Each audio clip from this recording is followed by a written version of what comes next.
ఇది తమిళులకు కార్తీక మాసం. కార్తీక మాసంలో కృత్తికా నక్షత్రం వచ్చిన రోజున శ్రీ అరుణాచల గిరిపైన మహాజ్యోతిని ప్రజ్వలింపచేస్తారు. దీనినే కృత్తికా దీపోత్సవం అని అంటారు. ఈ జ్యోతిని వెలిగించడానికి ఉపయోగించే ప్రమిద ఇలా రాగితో చేయబడుతుంది. ఇందులో ఒత్తిగా వెలిగించే వస్త్రం 600 మీటర్లతో చేయబడుతుంది.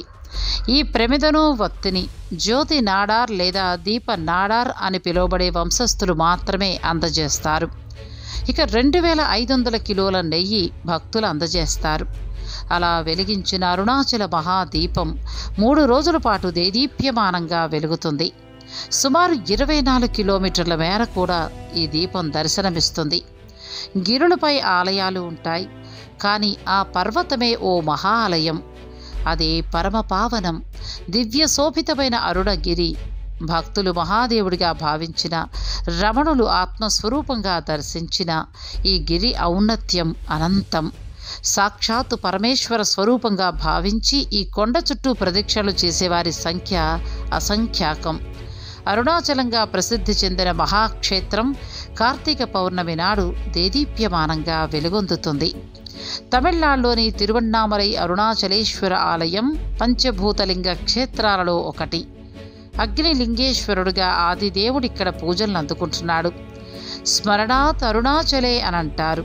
అరుణాచలం అనే పేరే ఒక మహామంత్రంగా భావిస్తారు. వైష్ణవులు పరమపావనమైన ఈ కొండను సుదర్శన గిరిగా వ్యవహరిస్తారు.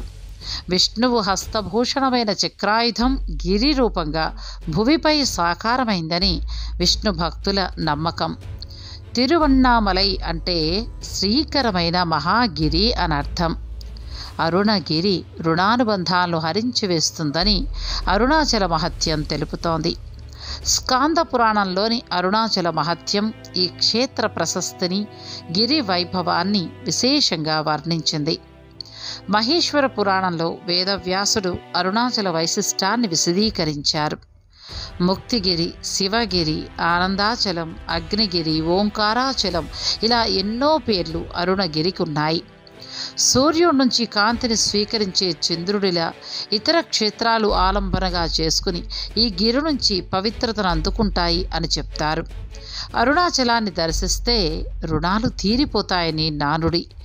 ఇక్కడ రుణాలు తీరడం అనంటే బంధాల నుంచి విడివడి ముక్తి మార్గం వైపు పయనించటం. కైలాసంలో ఉన్న శివమహాదేవుడు నిరంతరం తపోదీక్షలో కొనసాగుతూ ఉంటాడు. ఆయన ధ్యానానంతరం కళ్ళు తెరవగానే శివుని చూపులు అరుణగిరిపై ప్రసరిస్తాయి అంటారు. సదాశివుని శుభమంగళ వీక్షణాలతో అరుణాచలం సదా పులకిత యామినిగా పరిమళిస్తుంది. అగ్నిలింగమై పరంజ్యోతి స్వరూపుడిగా దర్శనమిచ్చే శివుడు ఈ గిరి రూపంలో విరాట్ రూపాన్ని సంతరించుకున్నాడు. ఎవరెన్ని మార్గాల్లో సంచరించినా చివరికి అందరి గమ్యం అరుణాచలమే అనేది తమిళనాట జనబాహుల్యంలో ప్రచారంలో ఉన్న సందేశం. అరుణాచలానికి యుగయుగాల ప్రశస్తి ఉంది. కృతయుగంలో దీన్ని అగ్నిపర్వతమని, త్రేతాయుగంలో అయితే స్వర్ణగిరని, ద్వాపరంలో తామ్ర శైలమని వర్ణించారు. కలియుగాన శిలాశోభితమైన గిరి ఎన్నో రహస్యాలను తనలో నిక్షిప్తం చేసుకుంది. అరుణాచలం 260 కోట్ల సంవత్సరాల నాటిదని ప్రఖ్యాత పురాతత్వ శాస్త్రవేత్త బీర్బల్ సహని చెప్పడం జరిగింది. ఈ గిరిపై ఉన్న శిలలు ఎంతో ప్రత్యేకమైనవని, ఈ కొండపై ఉన్న మట్టిలో అనేక ఔషధీ గుణాలున్నాయని శాస్త్రీయంగా కూడా నిర్ధారించడం జరిగింది. గౌతముడు, అగస్త్య మహర్షి ఈ గిరిని సోణాచలం అన్నారు. 43 కోణాల్లో శ్రీచక్రాకారంలో ఉండే ఈ పర్వతం శ్రీ చక్రతాళ్వార్కు స్థాణువు రూపంగా వైష్ణవాగమాలు ప్రకటించాయి. జగద్గురువు ఆది శంకరాచార్యులు వారు ఈ కొండను మేరువు గిరి అనన్నారు. భగవద్ రామానుజులైతే అరుణాచలాన్ని మహాసాలగ్రామంగా దర్శించారు.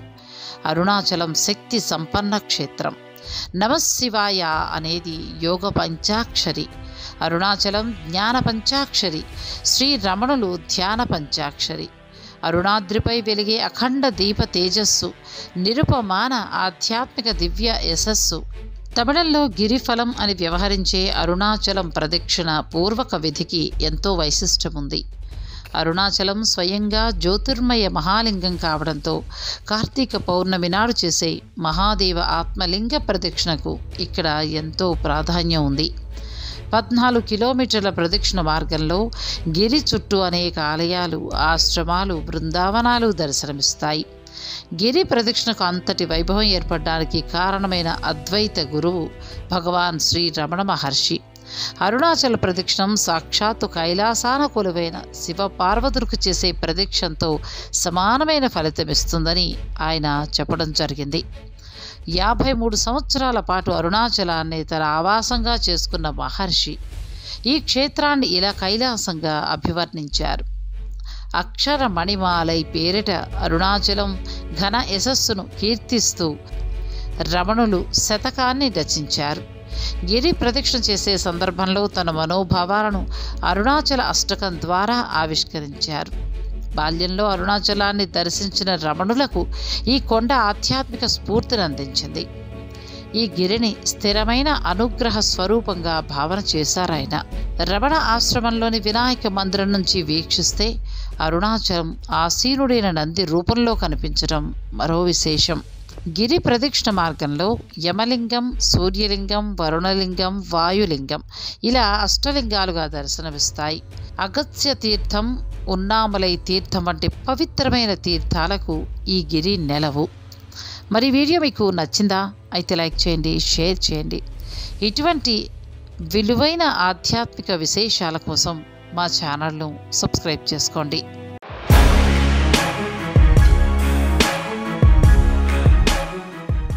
మన భారతదేశం ఎన్నో వింతలు విడ్డూరాలకు ప్రసిద్ధి. అందులో తమిళనాడులోని దేవాలయాలు ముందు వరుసలో ఉంటాయి. కొన్ని శతాబ్దాల క్రితం కట్టిన ఎన్నో దేవాలయాలు అద్భుతమైన కట్టడాలకు ఆవాసాలు. అంతేకాకుండా మన హిందూ పురాణాల ప్రకారం ఈ సృష్టి అగ్ని, గాలి, నీరు, భూమి, ఆకాశం వంటి పంచభూతాలతో నిండి ఉంది. ఈ పంచభూతాలే మన సృష్టికి మూలం. ఇందులో ఏ ఒక్కటి కన్నెర్ర చేసినా సృష్టి అంతం తప్పదు. ఈ పంచభూతాలకు ఆద్యుడు ఆ పరమశివుడు. అందుకే ఆ పరమాత్ముని తత్వం ఉట్టిపడేలా మనకు పంచభూత లింగ క్షేత్రాలు ఉన్నాయి. ఈ క్షేత్రాలలో మొదటగా చెప్పుకోదగింది అగ్నిలింగ క్షేత్రమైన అరుణాచల క్షేత్రం గురించి. ఒక కొండనే పరమశివునిగా భావించి ప్రదక్షిణలు చేసే క్షేత్రం, ఆ పరమశివుడు 4 రూపాలలో కొలువై ఉన్న క్షేత్రం. ఈ క్షేత్రం గురించి ఆలోచన చేసినా చాలు పునర్జన్మ నుంచి విముక్తి కలుగుతుందని భక్తులు నమ్మే అత్యంత పరమ పవిత్రమైన క్షేత్రం ఇది. అగ్నిలింగ రూపధారిగా స్వయంభూవుగా వెలసిన ఆ పరమశివుని పరమ పవిత్రమైన ఆ అరుణాచల క్షేత్ర మహత్యం గురించి ఈ వీడియోలో పూర్తిగా తెలుసుకుందాం. ఈ ప్రపంచంలో మనం ఆ పరమశివుణ్ణి 8 రూపాల్లో చూడగలం. ఆయన తత్వమంతా 8 అంకె మీదే నడుస్తుంది. అగ్ని, గాలి, భూమి, వాయు, ఆకాశాలు పంచభూతాలు. వీటితో పాటు సూర్యచంద్రులు, జీవుడు, ఈ 8 శివస్వరూపాలు. ఈ 8 శివస్వరూపాలు మనకి 8 లింగాలుగా దర్శనమిస్తున్నాయి. అవి కంచిలో పృథ్వీలింగం, జంబుకేశ్వరంలో జలలింగం, అరుణాచలంలో అగ్నిలింగం, చిదంబరంలో ఆకాశలింగం, శ్రీకాళహస్తిలో వాయులింగం, కోణార్క్లో సూర్యలింగం, సీతాకుండంలో చంద్రలింగం, కాట్మాండులో యజమానలింగం. అరుణాచలంలో ఈశ్వరుడు 4 రూపాలలో విరాజిల్లుతున్నాడని పురాణాలు చెబుతున్నాయి. బ్రహ్మ, విష్ణువులకు ఆశ్చర్యం కలిగించిన ఆది అంత్యములను కనుగొనడానికి ప్రయత్నించిన తేజోమయ రూపం మొదటిది. అరుణాచలేశ్వర లింగ రూపం రెండవది. అరుణగిరి మూడవది. అరుణగిరి యోగి అనే పేరుతో కొండ మీద అదృశ్య రూపంగా ఉన్న సిద్ధ రూపం 4వది. ముఖ్యంగా ఈ అరుణాచలంలో పరమేశ్వరుడు అగ్నిలింగంగా కొలువై ఉన్నాడు. అగ్ని అంటే జ్వాల. మిగిలిన పంచభూత లింగాల మాదిరిగా ఇక్కడ శివుడు అగ్ని రూపంలో దర్శనమివ్వడు. కేవలం రాతి లింగంగానే ఉంటాడు. అరుణాచలం పరిసర ప్రాంతాలతో పోలిస్తే ఆలయంలో విపరీతమైన వేడి ఉంటుంది. అది జ్ఞానాగ్ని వల్ల వచ్చే వేడి అంటారు. జ్ఞానాగ్ని ఎవరికి కలుగుతుందో వారి కర్మలు దగ్ధమవుతాయి. దాని వలన మళ్ళీ జన్మించాల్సిన అవసరం లేకుండా పాపాలన్నీ పోతాయి. అందుకే అరుణాచలాన్ని జ్ఞాన స్వరూపమైన అగ్నిలింగం అంటారు. జీవితకాలంలో ఒక్కసారైనా దర్శించుకోవలసిన దివ్య క్షేత్రం అరుణాచలం. అసలు ఈ ఆలయ ఆవిర్భావం ఎలా జరిగిందో తెలుసుకుందాం. ఒకసారి బ్రహ్మ, మహావిష్ణువుల్లో ఎవరు గొప్ప అనే దానిపై వారిద్దరూ కలహించుకున్నారట. వీరిద్దరి మధ్య అహంకారం ప్రజ్వలిల్లి కలహానికి దారి తీసిందట.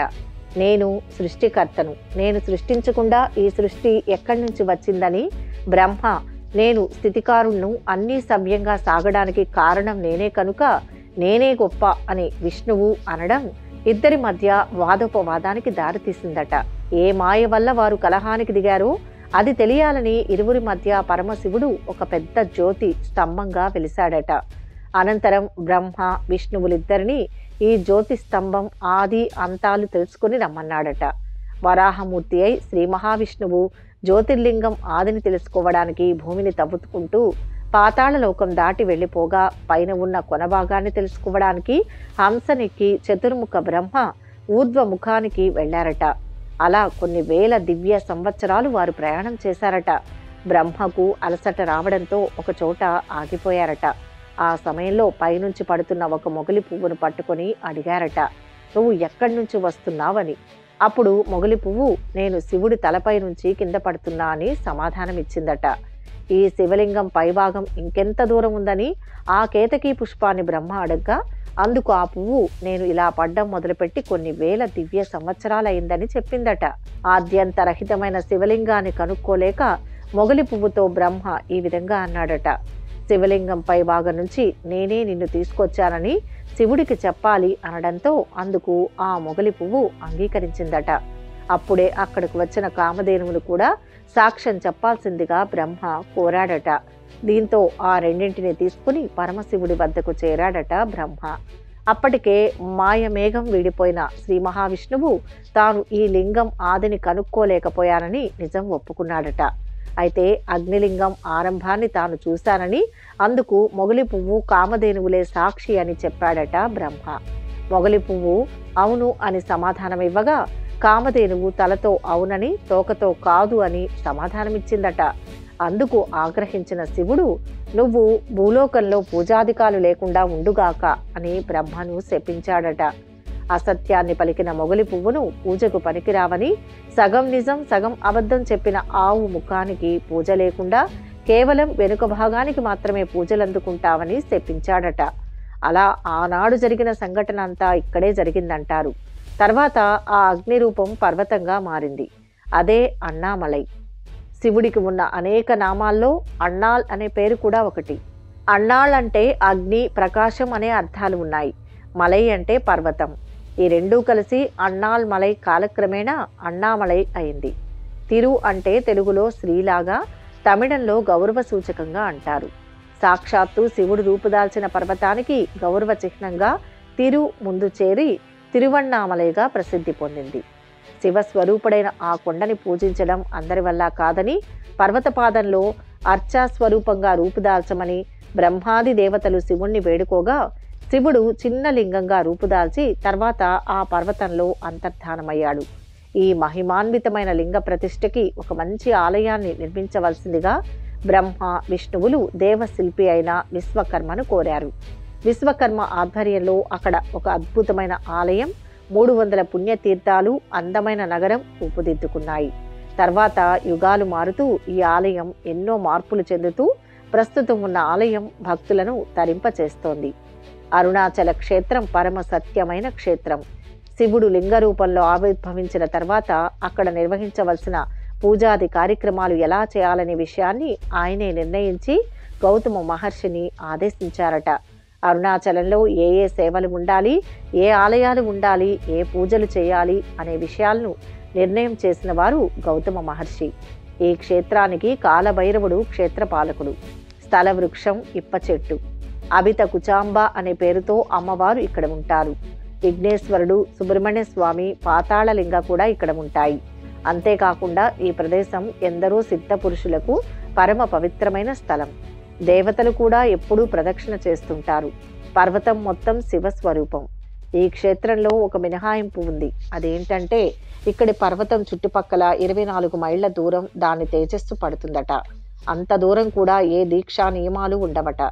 ఈ అరుణాచల పర్వతం లోపల మధ్యలో ఒక పెద్ద గుహ ఉంటుందట.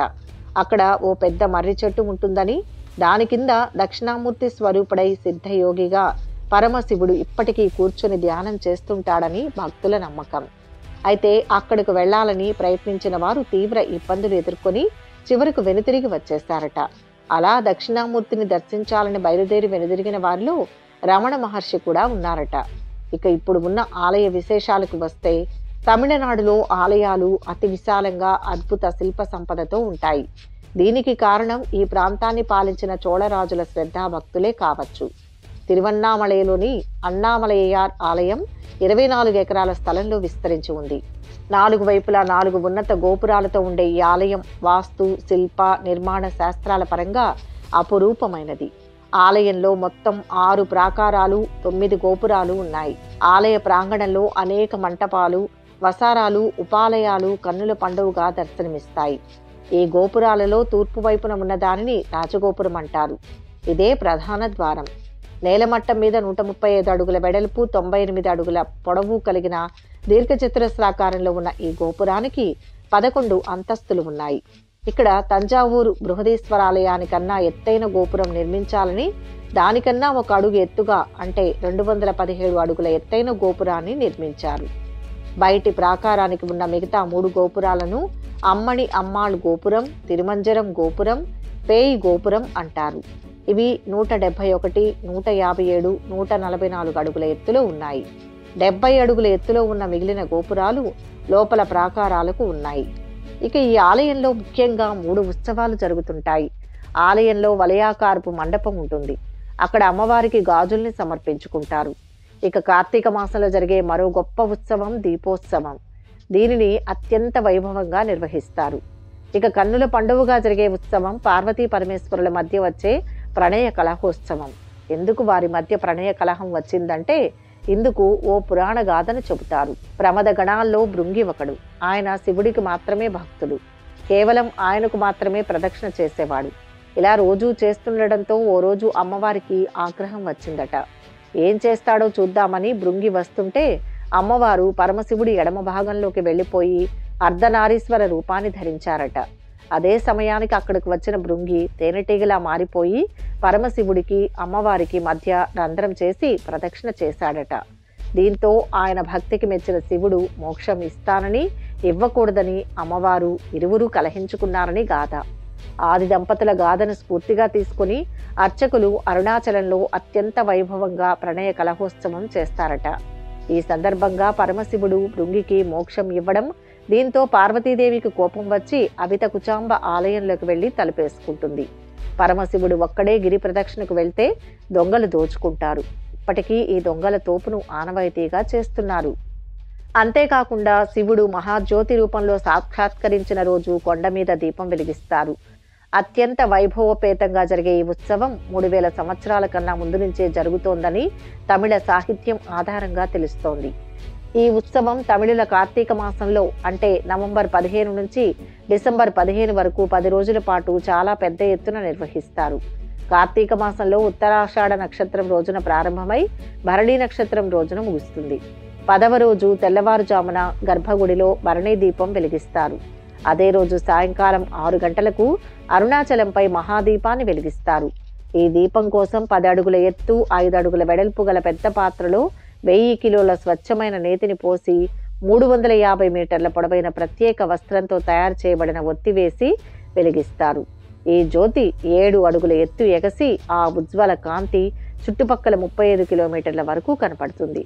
అరుణాచల క్షేత్రంలో ప్రత్యేకంగా చెప్పుకోవాల్సింది, చేయాల్సింది గిరి ప్రదక్షిణ. ప్ర అంటే పాప సంహారం, ద అంటే కామ్యసిద్ధి, క్షి అంటే జన్మరాహిత్యం, నా అంటే జ్ఞాన మార్గంలో ముక్తి. ఈ ప్రదక్షిణ మొత్తం దూరం 14 కిలోమీటర్లు. దీనిని చెప్పులు లేకుండా చేయాలి.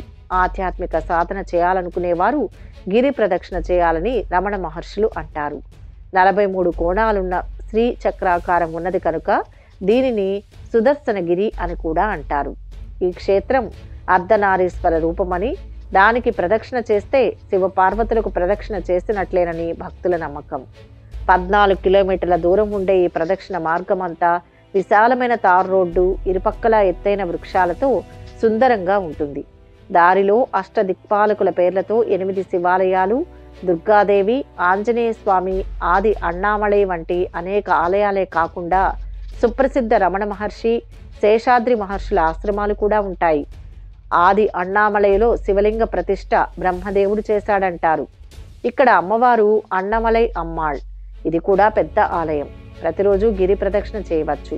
ఇక నెలలో పౌర్ణమి నాడు గిరి ప్రదక్షిణ చేసే వారి సంఖ్య చాలా ఎక్కువగా ఉంటుంది.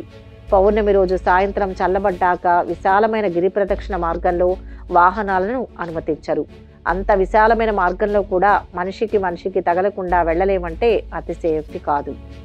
భక్తులు చెప్పులు కూడా వేసుకోకుండా ఎంతో భక్తి శ్రద్ధలతో ఈ గిరి ప్రదక్షిణ చేస్తుంటారు. అంతేకాకుండా రోడ్డుకి ఎడమవైపే నడుస్తారు. ఇప్పటికీ అనేక మంది సిద్ధ పురుషులు, యోగి పుంగవులు అదృశ్య రూపంలో గిరి ప్రదక్షిణ చేస్తుంటారని, రోడ్డుకి కుడివైపు వెళ్తే వారికి అడ్డమవుతామని భక్తుల నమ్మకం. ఎన్నో అద్భుతమైన విశేషాలు గల ఈ ఆలయాన్ని దర్శించిన వారందరూ తమని తాము అదృష్టవంతులుగా భావిస్తారు. ఇంతటి పవిత్రమైన క్షేత్రాన్ని ఎలా దర్శించుకోవాలంటే చెన్నై నుంచి 4 నుంచి 5 గంటల ప్రయాణం ఉంటుంది. తిరుపతి నుంచి రైలు సర్వీసులున్నాయి. తిరువణ్ణామలై రైల్వే స్టేషన్ నుంచి ఆలయానికి ప్రత్యేక బస్సులు, ఆటోలు ఉంటాయి. బస్టాండ్కు దగ్గరలోనే అరుణాచలేశ్వరాలయం ఉంది. అరుణాచలేశ్వరాలయం నుంచి రమణాశ్రమం 2 కిలోమీటర్ల దూరం ఉంటుంది. ఇక ఈ ఆలయ సందర్శన వేళల విషయానికి వస్తే మధ్యాహ్నం 12:30 వరకు ఆలయ ప్రవేశం ఉంటుంది. తిరిగి సాయంత్రం 4 గంటలకు తెరుస్తారు. రాత్రి 9 గంటలకు మూసివేస్తారు. కానీ పౌర్ణమి రోజున రాత్రి వేళ మాత్రం అందరికీ దర్శనమయ్యే వరకు ఆలయం తెరిచి ఉంచుతారు. ఈ వీడియో కనుక మీకు నచ్చినట్లయితే లైక్ చేయండి, షేర్ చేయండి. మరిన్ని ఆధ్యాత్మిక విషయాల కోసం మా ఛానల్ను సబ్స్క్రైబ్ చేసుకోండి.